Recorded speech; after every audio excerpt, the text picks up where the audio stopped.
Hello, everyone, and welcome to episode 11 of the One Team Inertia podcast. We're fairly moving through the season now, and we're just off the back of, unfortunately, another defeat on Saturday against Ross County. We're going to look back at that this evening with Andrew Milligan and Kieran Calderwood. As always, we'll have a quick talk about the end of the transfer window and about the international break coming up, and then looking ahead to the next set of fixtures as well, and hopefully a bit of optimism to round the show off. But we'll start with Saturday. Obviously, another pretty painful defeat, Andrew, to follow on from the Motherwell game. You know, we all know about the strange decision from the referee, and it's been over and over. We've talked over hundreds of times in the days since the game, and we'll go on to discuss that a wee bit later. But the overall game, again, a bit disappointing from a Kelly point of view, and probably didn't warrant enough to win the game anyway. Maybe a draw would have been a fair result, but another pretty poor performance overall. And what do you make of it now, given that we had such a good start to the season? Three fantastic results in the first few games, and now two defeats against the two sides sort of in and around us that we want to be battling with. It's really knocked the optimism a bit, hasn't it?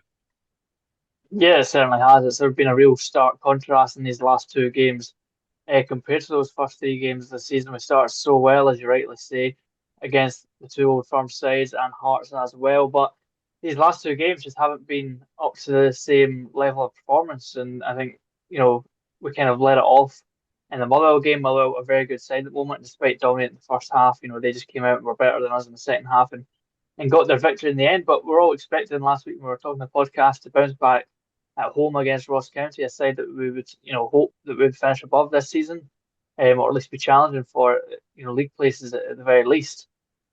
And it came started and it didn't turn out that way. As you say, obviously we have the referee decision, which I'm sure, as you say, we'll touch on later. But even excluding that, the performance itself, from a Commander point of view, did not warrant the 3 points, and that was really the minimum we were expecting going into the game was 3 points. With all due respect to Ross County, so that's what we're looking for on Saturday, and we fell quite far below it in the end. And as you say, probably a draw would have been the fair and right result, but these things don't always go your way, and to the fact that we weren't, putting in a better performance than we did, it's just a huge difference in these performances. It's lackluster at times, and it looks as if, when Kilmarnock are asked to break down teams like Ross County, who are, as you would expect, when they get that one goal lead, they're going to be happy to, sit on that and make sure they see the game out and, challenge and threaten the counter attack. And they did that well, and it was up to Kilmarnock to try and break that down. But credit to Ross County's defence, they stood tall and defended very well in those final parts of the game, but Kamara certainly didn't throw enough at them. And Ross laid low. I mean, only had a couple of saves to make throughout the game, and over a 90-minute game to only force their keeper to make a couple of saves, it just isn't good enough. But kind of sums up the performance as a whole, really.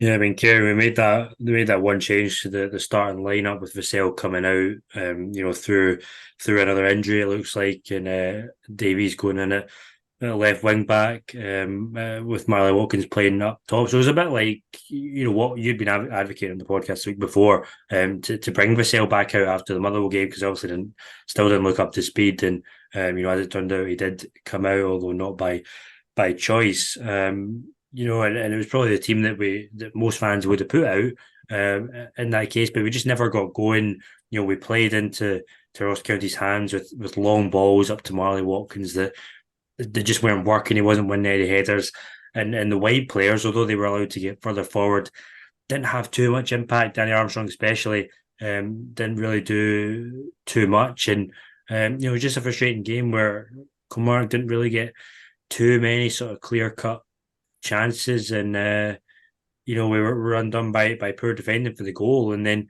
just seemed to sort of run out of ideas. Until the final 10 minutes where we finally got that goal that wasn't a goal. And it just seemed like everything from the first couple of games. It was just a complete 180 of a performance, as Andrew touched on. Absolutely, and not to kind of reiterate too many of Andrew's points, but or your own points as well. Like it just we never got going, we never got started. The lineup looked promising, by all things considered. It looked like a really well balanced team.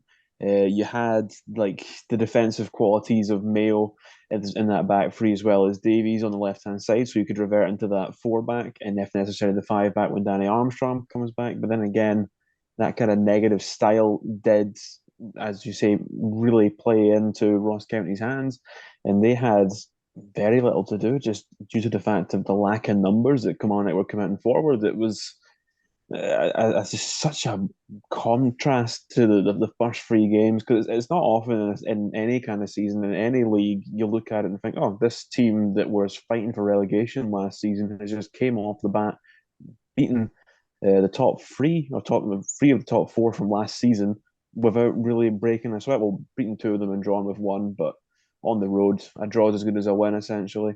Um, I wasn't too overall disappointed with the Motherwell game. I could have looked the other way with that one, just based on the fact it was the first time we went behind.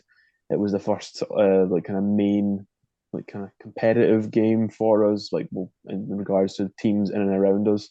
It was a game we were expected to compete in, a game we were expected to maybe come out on top of based on form.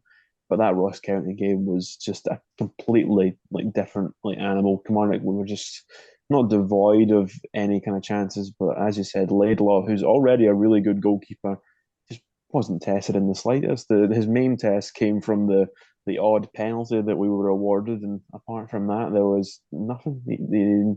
I think maybe one long shot from Kyle McGuinness, if memory serves me correct.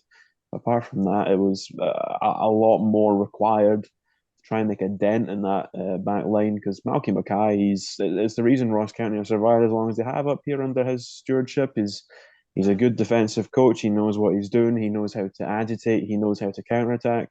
And that's what happened. They hit us on the counter. They won a daft free kick, and it was a really good delivery and a nice bit of forward play by Simon Murray to break away from his man and score the header. So just a little bit lacking. The defence out with that was all right. It was just that kind of one moment of shut off for giving away the free kick and then conceding the goal. And then that last chance where I think it was White that blasted it over the bar. Like, apart from those two chances, you can't think of too many times that we were broken down. But on the other foot, if you're conceding one goal and you can't score more than one a game, then it's you're kind of out of luck. Yeah, absolutely, and we won't labor the point, Andrew, because everyone's been over it, and everyone knows what happened, and everyone knows what was wrong. But obviously, the decision for the goal was poor from the referee's point of view.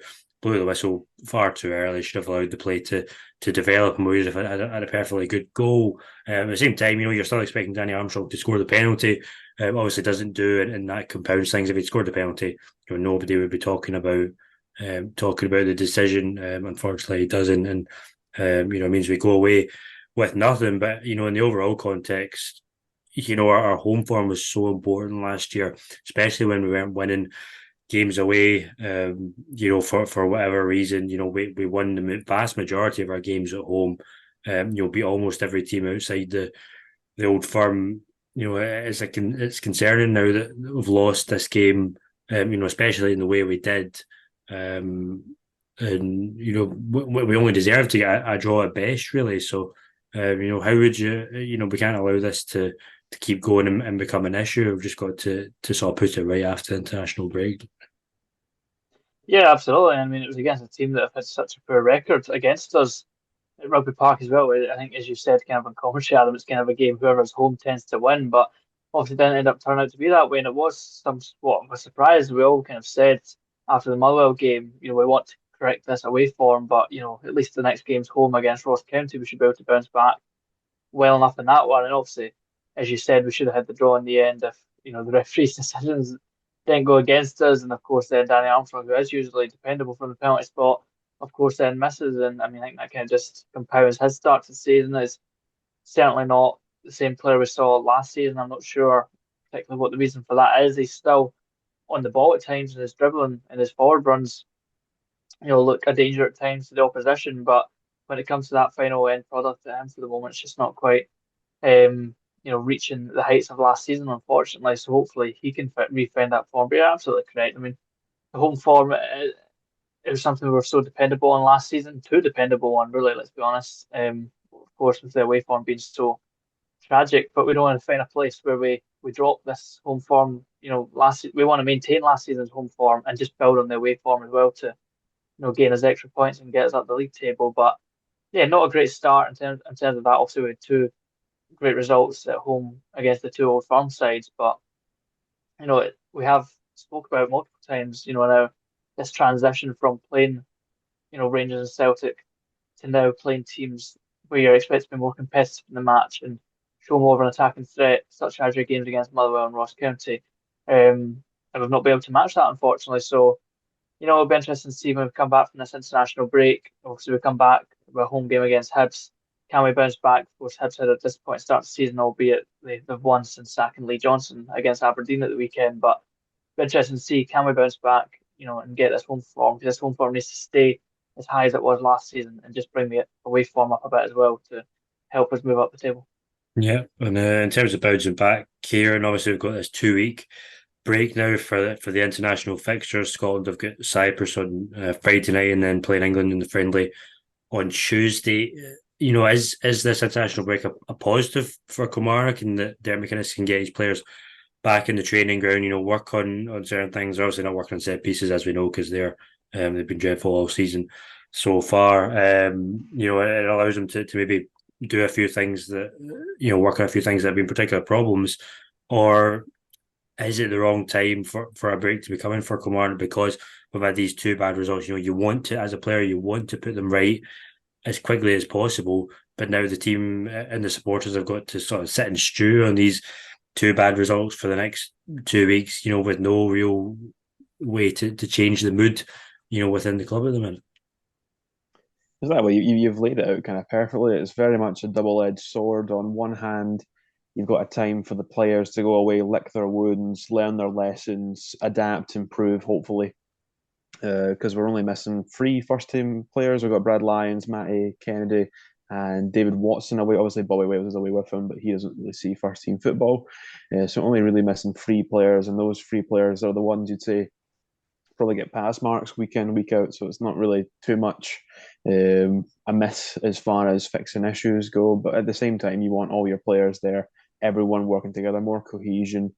Because it was an issue that we've kind of brought up in the past is how is the team going to respond after bad results? And this is the first time this group of exact players have lost a game, and then following that game they lost another game, and it was a home match against an opponent that probably should have been beaten. As much as we've got to respect Ross County, it's as you've said, as Andrew quoted you saying, it's a fixture where the home team wins, and we didn't do that. We've broken the back of the spell. It's we kind of thrown the whole thing up into arms. I know that's not how football works, but it's one of those things. You don't want to lose your home games against those teams that are battling it out with you. Especially with that draw as well. You look at it, although we scored the goal, were we good enough for a draw at the weekend? I'm not entirely sure. I feel like Ross County may have been quite hard done by had they not went away with all 3 points. But on the other hand, bitter Kilmarnock fan, I wanted a draw out of that game.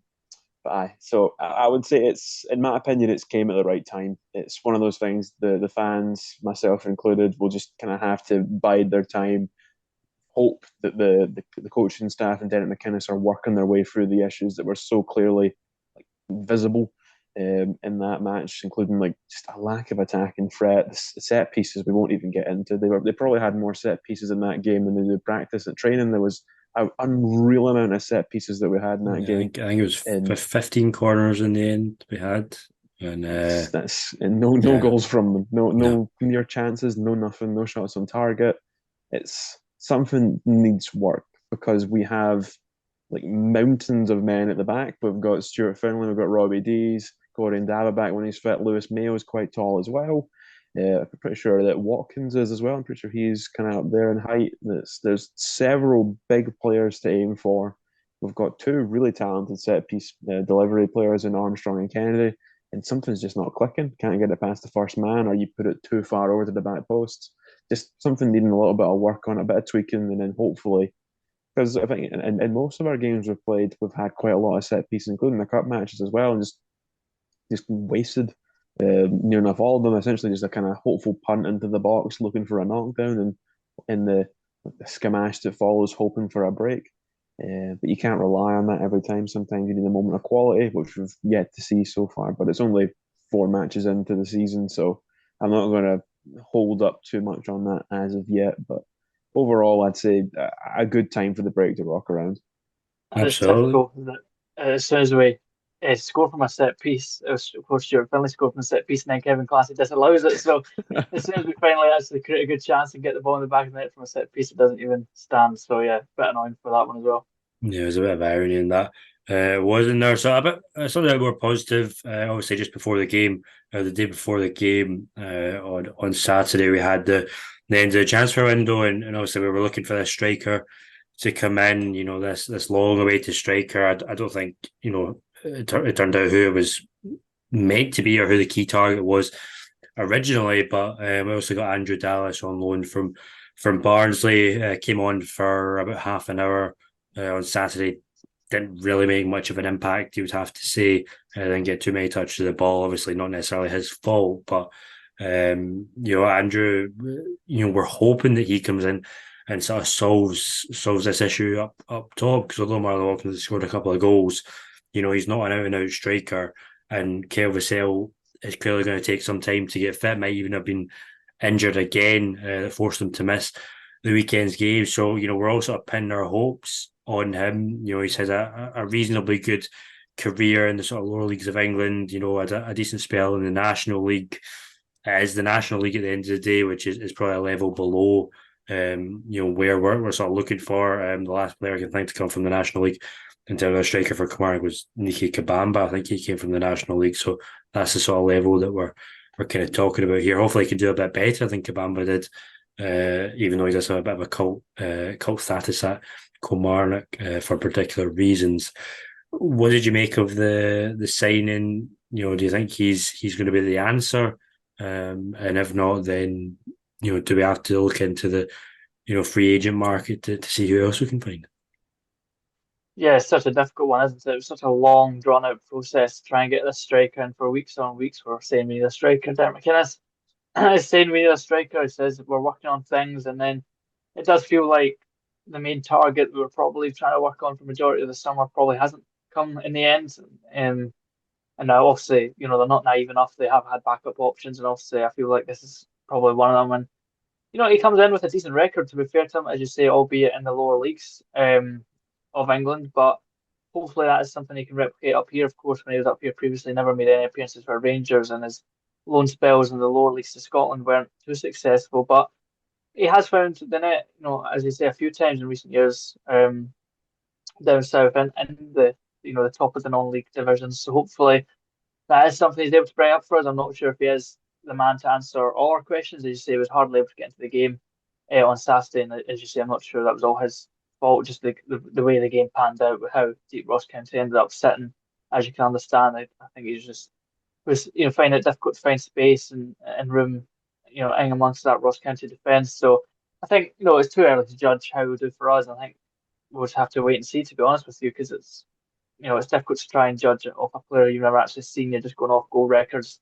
There's certainly a strange one. Only joined Barnsley in the summer, played 4 games for them, got a goal, and now he's been sent out on loan. So it is a really strange one from their point of view. But hopefully, with him, Watkins, and as you say, Vassell as well, they can strike some sort of a partnership between the three of them. Whoever the starting two may be once everyone's fit and ready. I believe I read Kel Vassell's wife may have been having a baby over the weekend, perhaps for his reason not to be included in the matchday squad. So hopefully it isn't actually an injury. And then I'd be interested to see who McInnes goes with out of those three. I think he quite likes Watkins, obviously makes Vassell club captain, so maybe Dallas would play on the bench, but then we saw Watkins and Vassell, but that wasn't quite working with Vassell not being fully fit yet. So it'll be an interesting dynamic to see, as you say. Not sure if we'll have to go into the free agent market if it doesn't quite work out, but at the moment, I think we'll just have to stick with what we've got and hope that somebody is able to pull through for us and get us, quite a few goals this season. Otherwise, we'll be in trouble up front. Absolutely, it's more hope than expectations, but we will wait and see. So as we say, obviously we've got this international break for the next couple of weeks, so we'll be back with another podcast just before our next game of the season, which is at home to Hibs. We'll obviously do a bit more of an in-depth preview on that, but here, just quickly before we finish, looking at September as a whole, looks to be a pretty big month, a pretty vital month.